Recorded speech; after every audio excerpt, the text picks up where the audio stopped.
Buenos días, mi nombre es Samuel Llanes Luis, soy profesor del Departamento de Tecnología Electrónica de la Universidad de Sevilla. Hoy voy a presentar nuestro trabajo sobre piezas 3D para la adaptación del currículum de electrónica en el contexto de la atención a la discapacidad visual y la ceguera. Esta es la estructura que seguiremos en esta ponencia.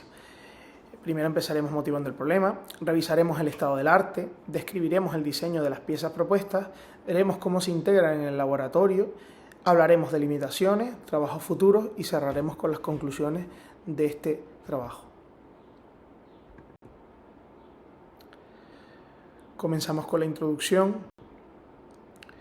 En general, los laboratorios de electrónica son intensamente visuales. Todo aquel que haya dado clase de electrónica sabe que se basan en esquemas de circuitos, símbolos de componentes, interfaces de simulación, osciloscopios. Todo esto supone barreras compuestas para el alumnado ciego con baja visión, que las adaptaciones genéricas no suelen cubrir. Para participar realmente en el laboratorio, lo que hace falta es leer esquemas, identificar símbolos, razonar sobre las topologías de los problemas y los circuitos que se ven en clase, y asignar identificadores y valores. Estas tareas dependen casi por completo de la visión. Lo cierto es que en la Universidad de Sevilla y en otras muchas universidades no existe ningún kit modular que permita construir y explorar circuitos analógicos únicamente a través del tacto. Nuestra respuesta ante esta problemática es un subconjunto de 15 piezas táctiles modulares impresas en 3D de forma barata que, diseñadas desde cero, intentan cubrir esta brecha curricular. Vamos a repasar ahora algunas propuestas previas que han intentado abordar esta problemática. Los antecedentes son notables. El autor Reis propone esquemas táctiles mediante termoformado y paper swell, pero estos son estáticos y además no son reconfigurables. La propuesta llamada Tangible Circuits usa piezas 3D con retroalimentación auditiva. Otra propuesta también llamada Accessible Circuits del autor Chang lo que propone son complementos para protoboard que identifican pines, pero no tienen una simbología de esquema completa, es decir, no siguen la norma del IEQB. Y el sistema más completo hasta la fecha es Inclusim, de la Universidad de Stanford, que combina una placa hardware, el simulador LTSpice y además Braille, pero sus representaciones físicas son bastante débiles, como se puede ver en la imagen, y además no se pueden fabricar de forma masiva, tienen que hacerse a mano. A pesar de estos avances, ninguna herramienta ofrece un conjunto modular conforme a la norma del IEQB, que es la que rige la numerología de ingeniería electrónica, y además de bajo coste, de símbolos de componentes analógicos que permitan construir las tipologías arbitrarias que se dan en clase solo usando el tacto. La mayoría de sistemas apuntan sobre todo a contextos de la electrónica digital y requiere infraestructura especializada o bastante costosa. No son modulares, no son extensibles y además no se les ofrece al profesor la herramienta necesaria para diseñar problemas y ejercicios de forma automática. Este trabajo que presentamos intenta abordar directamente esta brecha, proponiendo por primera vez una alternativa para que el alumnado con baja visión o discapacidad visual construya y explore circuitos analógicos únicamente a través del tacto. Vamos a explicar el diseño de las piezas que proponemos. Como se puede ver, aquí está el conjunto completo de las 15 piezas táctiles impresas en 3D. Cada pieza se puede imprimir en un color distinto, lo que facilita su clasificación y ayuda también a usuarios con visión residual. Se puede ver que las piezas responden a un conjunto de piezas de componentes activos y pasivos que son típicos de cualquier currículum de primero o segundo de electrónica básica. La pieza estándar mide unos 70 por 70 milímetros, unos 7 por 7 centímetros, y tiene una altura de 5 milímetros.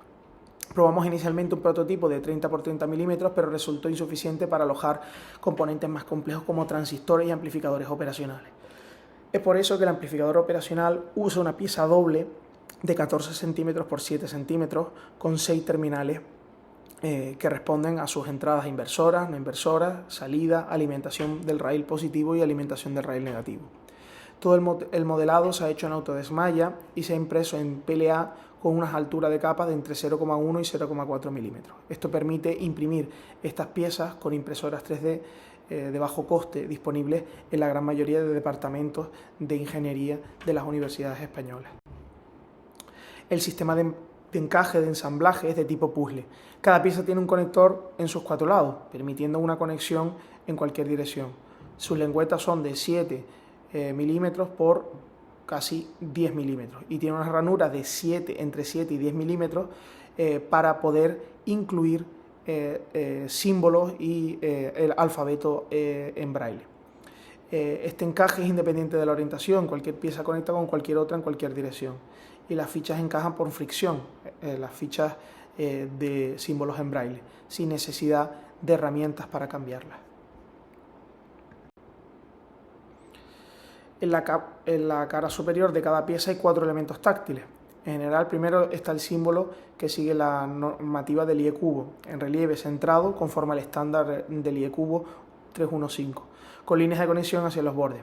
Además, tiene un identificador en braille con un símbolo R, C, L, D o Q, con una ranura para hasta 2 fichas de número, permitiendo, por ejemplo, a una resistencia R1, que vaya una resistencia de R1 a R99. Además, tiene una ranura de valor para 3 fichas que codifican una notación de punto flotante compacta, por ejemplo, 4, 5, 3. Es una resistencia que representa 45 por 10 elevado a 3, es decir, 45 kilo ohmios, o 169. En un condensador representa 1,6, 16 por 10 elevado a menos 9, es decir, 16 nanofaradios, que es lo que se suele poner en típicos ejercicios de resistencias y condensadores de primero de electrónica. Además, la unidad en Sistema Internacional en Braille, grabada de forma permanente bajo el valor. En cuanto a las dimensiones del braille, hemos usado puntos de 1,5 milímetros de diámetro con 1 milímetro de espaciado, siguiendo las recomendaciones de la ONCE para la impresión de braille. Que indica, este valor mínimo, esta norma indica un tamaño mínimo de entre 0,2 y 0,5 milímetros. Nosotros lo hacemos más grande para que la experiencia sea mucho mejor. Aquí podemos ver el amplificador operacional, que es la única excepción al formato estándar de 7 por 7 milímetros, 70 por 70 milímetros, que tiene 6 terminales. Y aquí podemos ver, además, un ejemplo de ensamblaje que utiliza el amplificador operacional en un típico circuito de examen o de prácticas de laboratorio con un amplificador operacional funcionando en modo inversor. Vamos a hablar de la integración pedagógica, del encaje pedagógico que tienen estas piezas en el currículum del aula. En una sesión típica, el instructor proporciona la especificación del circuito, por ejemplo, un amplificador no inversor con una resistencia de entrada de 10 kiloohmios, una resistencia de salida de 47 kiloohmios, y el estudiante tiene que seleccionar del kit las piezas necesarias, asigna las fichas del identificador y el valor, y ensambla el circuito sobre una superficie plana de gran superficie en el orden que prefiera. Si comete un error de topología, pues se desengancha y se reposiciona. El kit cubre resistencias, condensadores, inductancias, diodos, transistores de 2 topologías, negativo y positivo, NPN y PNP, también transistores tipo MOSFET, amplificador operacional, fuentes de tensión y fuentes de corriente, y también además las masas, las tierras. Además, los nodos y conexiones múltiples. En cuanto al coste y la replicabilidad de estas piezas, pues cada una cuesta unos 20 céntimos en plástico PLA. Ahora, ya que están mejor diseñadas y más optimizadas, estos 20 céntimos por cada pieza es la cota máxima, realmente saldrían hasta más baratos. El kit completo saldría por menos de 5 euros. Lo hemos probado con impresoras de muy bajo coste, una Ender 3 Pro que cuesta unos 100 euros, 150 euros, y una Bambu Lab H2C, que es una impresora profesional que cuesta más de 1000 euros. Y en ambas hemos obtenido un resultado bastante decente.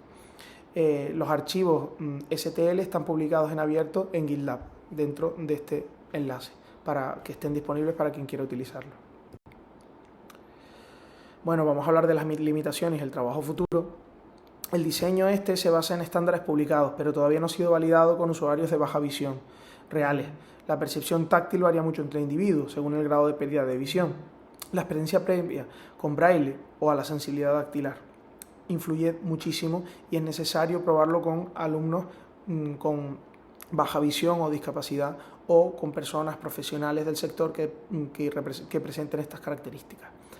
El encaje mecánico además requiere de cierta fuerza lateral deliberada. Tenemos que pulir la forma de enganche para poder facilitar el enganche sin que la pieza se mueva y pueda despistar a la persona con baja visión.